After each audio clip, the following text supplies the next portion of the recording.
Zero sir, zero zero zero.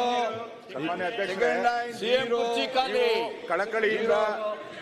ನೀವು ಕಳಕಳಿಯಿಂದ ಅಧಿವೇಶನ ನಡೀಬೇಕು ಒಳ್ಳೆ ಉದ್ದೇಶದಿಂದ ತಾವು ಮಾಡ್ತಾ ಇದ್ದೀರಾ, ಹೊಸ ಹೊಸ ರೂಲ್ಸ್ ಎಲ್ಲ ಮಾಡ್ತಾ ಇದ್ದೀರಾ.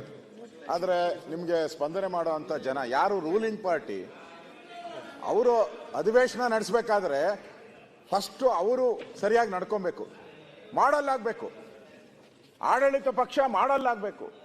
ಇವತ್ತು ಯಾವ ಮಾಡಲ್ಲಾಗಿದ್ದಾರೆ ನೋಡಿ, ಒಬ್ಬ ಮಂತ್ರಿಗಳು ಇಲ್ಲೇ ಇಲ್ಲ, ಒಂದು ಫ್ರಂಟ್ ಬೆಂಚ್ ಪೂರ್ತಿ ಖಾಲಿ. ಯಾರು ಈಗ ಮುಖ್ಯಮಂತ್ರಿಗಳು ರಿಪ್ಲೈ ಮಾಡ್ತೀನಿ ಅಂತ ಏನ್ ಅರ್ಥ ಹಿಂಗ್ ನಡ್ಕೊಂಡು?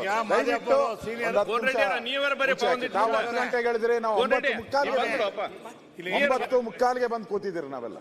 ದಯವಿಟ್ಟು ಬುದ್ಧಿ ಕಲೀಲಿ ಅವ್ರು, ಒಂದ್ಸರಿ ಬುದ್ಧಿ ಕಲಿಸಿ ನೋಡಿ. ಬೇರೆ ಮಾತಾಡಿ ಅವ್ರು ಬುದ್ಧಿ ಕಲಿಯಲ್ಲ. ನೀವು ಒಂದು 10 ನಿಮಿಷ ಮುಂದೆ ಹಾಕಿ, ಬುದ್ಧಿ ಕಲೀಲಿಲ್ಲ ಅಂದ್ರೆ ಕೇಳಿ. ದಯವಿಟ್ಟು ಮುಂದೆ ಹಾಕಿ ದಯವಿಟ್ಟು. ಈಗ ಕೂತ್ಕೊಳ್ಳಿ ಅಧ್ಯಕ್ಷ. ಹೋಮ್ ಮಿನಿಸ್ಟರ್ ಆಮೇಲೆ ಲಾ ಮಿನಿಸ್ಟರ್ ಇಬ್ರು ಕೌನ್ಸಿಲ್ ಕ್ವಶನ್ 2 ಕ್ವಶನ್ ಮುಗಿಸ್ಕೊಂಡ್ ಬರ್ತಾರೆ ನೋಡಿ. ಬಂದಿದ್ದಾರೆ, ಸ್ಟಾರ್ಟ್ ಮಾಡಿ. 3 ಜನ ಅಧ್ಯಕ್ಷರೇ ಓದಿ, ಯಾರ್ಯಾರು ಇರ್ಬೇಕು ಓದಿ, ಹೆಸರು ಓದಿ ದಯವಿಟ್ಟು. ಹೆಸರು ಓದಿ, ಯಾರ್ಯಾರು ಇರ್ಬೇಕು ದಯವಿಟ್ಟು. ಈ ಸದನದಲ್ಲಿ ಯಾರ್ಯಾರು ಇರ್ಬೇಕು ಹೆಸರು ಐತೆ ನಿಮ್ಮ ಹತ್ರ, ದಯವಿಟ್ಟು ಓದಿ ಪ್ಲೀಸ್, ದಯವಿಟ್ಟು ಓದಿ.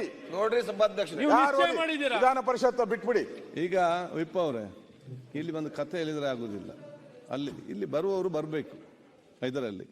ಈಗ 9 ಗಂಟೆ ನಾವು 10 ಗಂಟೆ ಯಾಕೆ ಇಡೋದಂತದ್ದು? ಸರ್, ನಾನು ನಿಮ್ ಡೈರೆಕ್ಷನ್, ನಮ್ಮ ಸಭಾನಾಯಕರ ಡೈರೆಕ್ಷನ್ ವಿಪ್ ಇಶ್ಯೂ ಮಾಡಿದ್ದೀನಿ. ನಾನು 1 ಅವರಿಂದ ಫೋನ್ ಮಾಡ್ತಾನೆ ಇದ್ದೀನಿ. ಹೋಮ್ ಮಿನಿಸ್ಟರ್ ಮಾದೇವಪ್ಪ ಅವ್ರು ಕೂಡ ಕೌನ್ಸಿಲ್ನಾಗೆ ಇದೆ. ನಾನು ಫೋನ್ ಮಾಡಿ ಕರ್ಸೆ, ಪಾಪ ಅವ್ರು ಬಂದಿದ್ದಾರೆ.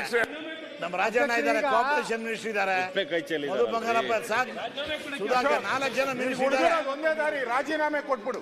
ಯಾರು ರಾಜೀನಾಮೆ ಕೊಟ್ಟು ಮಂತ್ರಿಯಾಗಿ ಬಂದ್ಬಿಡಿ. ಇಲ್ಲ, ಇಡೀ ಸಚಿವ ಸಂಪುಟ ರಾಜೀನಾಮೆ ಕೊಡು. ನಮಗೆ ಅವರ ಟೆನ್ಷನ್ ನೋಡ್ಲಿಕ್ಕೆ ಆಗುದಿಲ್ಲ. ಅಧ್ಯಕ್ಷರೇ, ಹೇಳಿದಾಗೆ ಕಾಂಗ್ರೆಸ್ ಶಾಸಕರು ಶಿಸ್ತು ಕಳ್ಕೊಂಡಿದ್ದಾರೆ, ಸಂಯಮ ಕಳ್ಕೊಂಡಿದ್ದಾರೆ, ಮತ್ತೆ ಸ್ಪೀಕರ್ ಮಾತಿಗೆ ಬೆಲೆ ಕೊಡದೇ ಇರುವಂತ ಸ್ಥಿತಿಗೆ ಬಂದಿದ್ದಾರೆ.